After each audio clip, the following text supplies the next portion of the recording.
In 2015, the first human colony is established on the Moon. In 2040, a spaceship called Event Horizon is sent out to explore the limits of the solar system, but it disappears near Neptune. It's now 2047 and inside Event Horizon, a disfigured floating body yells at pain. However, this is a nightmare by Dr. Weir, who is awakened by his alarm. He immediately grabs a picture of his dead wife Claire and says he misses her before getting to work. He's currently on a space station near Earth, but he receives orders to join the crew of the ship known as Lewis and Clark for a top-secret mission. The crew isn't very happy because they were supposed to be going home now after a long journey and traveling so far it's dangerous.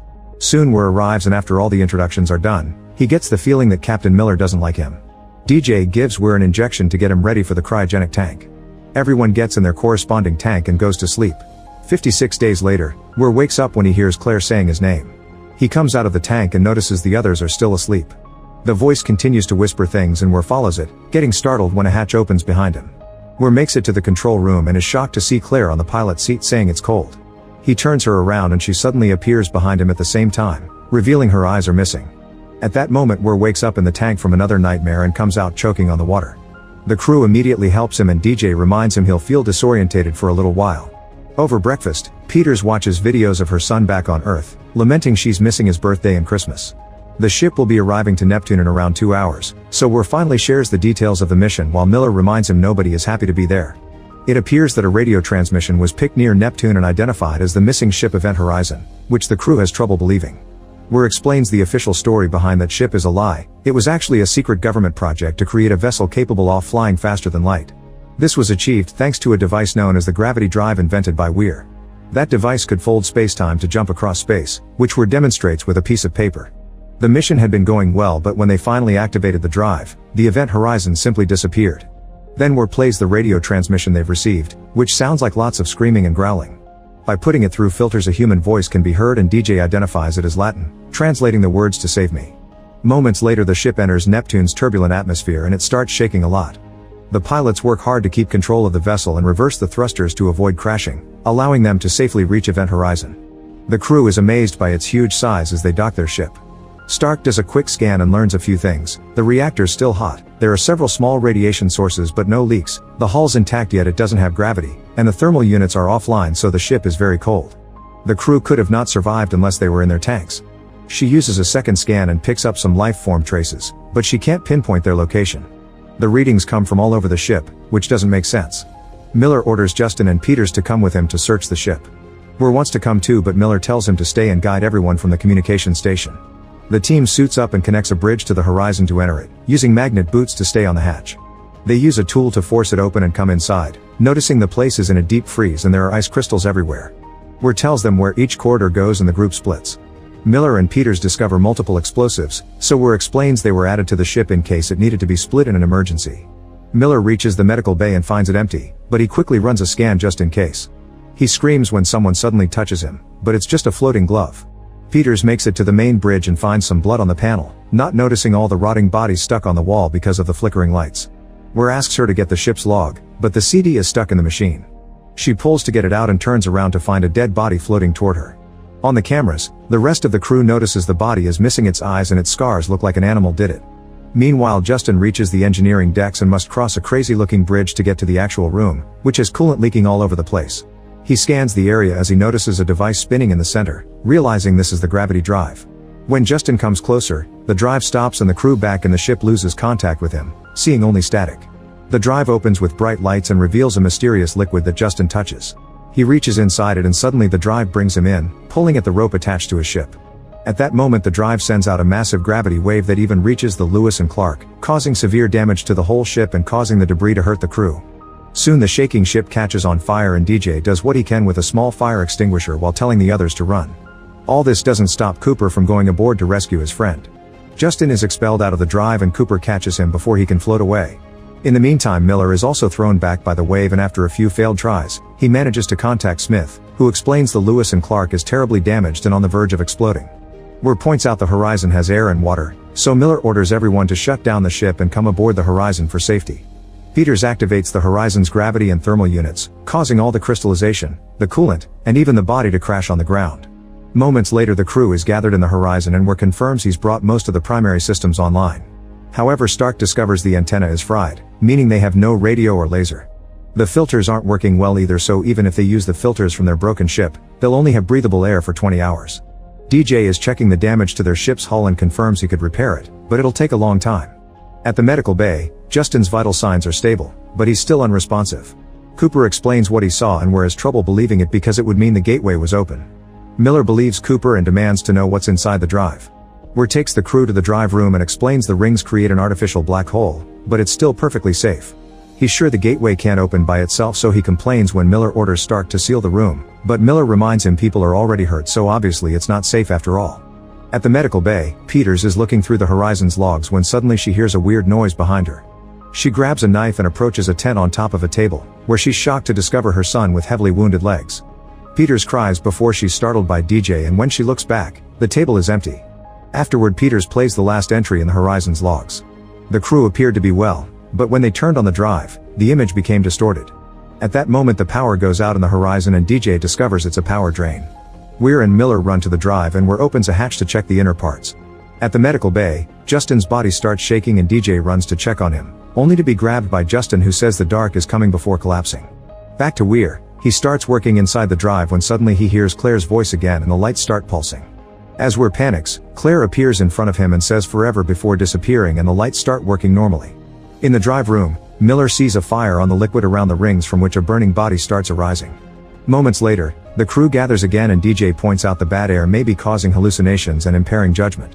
However, Peters and Miller swear it felt real, and Miller even says he felt the heat. Smith snaps at Weir and blames his invention for killing the last crew, so the others have to pull them apart to avoid a fight. DJ holds Smith at knife point and reminds him there's no such thing as haunted ships, but Smith tries to punch Weir again. A furious Miller grabs him and yells at him, telling him to go out and work on repairing their old ship. In private, Stark tells Miller that those weird bio readings plus the hallucinations may mean the Horizon is reacting to them in self-defense. It's as if the ship returned with some kind of life force inside, making it sentient. With only 10 hours left of air, Peters returns to the medical bay and discovers Justin is gone. As she looks for him, some lights go out and others start flickering. Suddenly a light explodes behind her and she panics, running out of the room to find the others. As she asks them if they heard that, something begins pounding on the door to the point of bending the metal.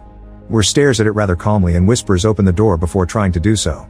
Stark runs to stop him, bending his arm to snap him out of it.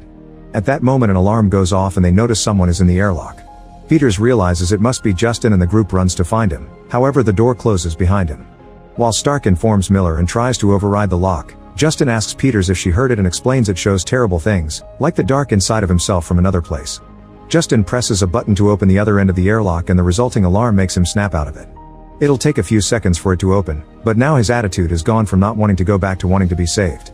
The veins in Justin's arms start popping and his body floats up as he has trouble breathing. His eyes begin bleeding and when the door opens, Justin throws up blood before Miller arrives to catch him, pushing him back inside. Stark finally opens the main door and the crew rushes to give Justin medical care. Meanwhile, Weir sits around, feeling how the drive is reaching out to him. Moments later, Justin has been stabilized and put inside a tank. They have only 4 hours left of clean air, so Miller asks Peters to work on the Horizon's logs to discover what's happening. Stark asks about what Justin said and Weir thinks it was nothing, so a furious Miller follows him out to demand answers. Weir finally admits lots of things are happening that he doesn't understand and Miller walks away. In another corridor, Miller hears a voice asking for help. He tries reminding himself it's not real, but he suddenly has a vision of an old crewmate being brutally killed. Miller goes to DJ and shares the story of how he had to leave a crewmate to die during his early working days. He never shared this story with anyone, so the ship somehow knows their deepest fears. In return, DJ tells him that he's fixed his translation from earlier and the message actually says save yourself from hell. If the drive can take a ship across the limits of the universe, the duo wonders if it can reach even hell itself. At that moment Cooper finishes fixing the Lewis and Clark, but the first test goes wrong and they need 20 more minutes to plug a hole. Peters and Stark finish going over the remaining logs and are horrified to watch how the previous crew was ruthlessly murdered. A bleeding man smiled as he held his own eyes on his hands. Seeing this, Miller announces they must leave.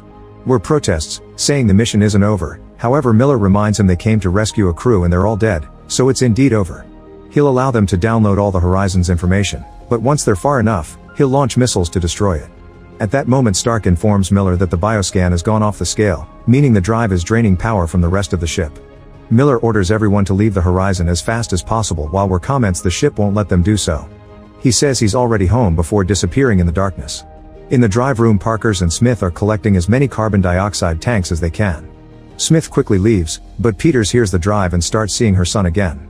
Lost in her mind, she runs right into the core and climbs a ladder, following her son. After having a vision of her own dead body, a door opens to reveal her son and Peters tries to approach him, only to fall down a hole.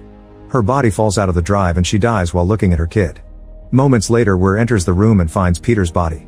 Suddenly she hears Claire's voice and finds himself back on the bathroom of the first space station.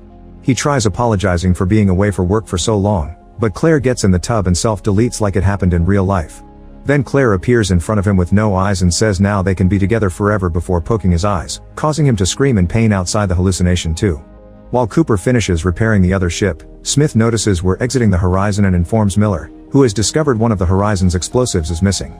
Smith starts searching through the equipment and notices an ID with blood on it.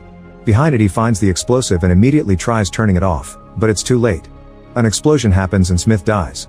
The shockwave blows Cooper away from the hull as well, and now he's floating around on a piece of metal. He decides to empty his air tank, hoping it's strong enough to send him back to the ship. At the medical bay, DJ is gathering supplies when Miller informs him of the latest deaths, so he tells him to kill Weir on sight. Suddenly an eyeless Weir appears behind him and grabs him to start throwing him around. Then he puts him on a table and uses surgery tools on him. Miller hears this on the intercom and runs to the medical bay, only to find a dead DJ hanging from the ceiling with his guts spilled on the table. Afterward Miller arms himself and goes looking for Weir. He finds Stark unconscious on the ground and wakes her up, but before he can carry her away, Weir appears on the command chair. He says the ship opened a gateway to another dimension of pure evil and when it came back, it was alive. Then he starts up the Horizon to re-enter that evil dimension and Stark tries attacking him to stop him, however Weir easily tosses her aside. Weir gets the gun and threatens Miller at the same time Cooper appears on the window, so Weir shoots at him instead. Cooper quickly moves away and Miller jumps as Weir shoots again, destroying all the machines. The window explodes and starts sucking out all the objects in the room. Miller slides around but manages to hold on while Weir's chair breaks off its base. Weir also tries to hold on and even manages to bend a floor panel, however the pressure is too much and he gets blown off into space. The same almost happens to Miller, who finds a rope and uses it to move into another room. Then he grabs a tool to keep the door open and reaches out for Stark, grabbing her and bringing her in right before the tool breaks and the door closes. At that moment they hear an alarm at the airlock and the duo gets ready to fight, but it's just Cooper. The team agrees to blow up the corridor and separate the foredecks as a lifeboat to escape, leaving the drive behind. While Miller runs to activate the remaining explosives, Cooper and Stark go to the foredecks to start sending an emergency beacon. Suddenly the ship starts filling with blood and a capsule breaks, causing the blood to flood a room as well. Stark is pushed away by the liquid but Cooper manages to save her. In the main corridor, Miller sees his old crewmate, who blames him for his death before shooting fire at him. Miller has no choice but to run into the drive room, jumping right before the door closes. A flame manages to come through, causing an explosion that lights the whole room on fire. The fiery man suddenly appears inside and pushes Miller, causing him to drop the detonator before revealing he's not the old crewmate. He's actually a very scarred Weir who claims the shop brought him back. He grabs Miller's head and shows him all the horrific things he could do to the crew. Miller finds a tank in the water and starts hitting Weir with it, however Weir overpowers him and throws him away. As the gateway opens, Miller reaches for the detonator and presses the button, activating the bomb. That area of the ship starts exploding and the Horizon is effectively split in two. Cooper and Stark get to escape in the foredecks while the drive is absorbed by a black hole that quickly closes. The duo goes to sleep inside the tanks and 72 days later, they're found by a rescue team. Stark screams when she notices one of the rescuers is Weir, however this is also a hallucination and the rescuers assure her she's safe.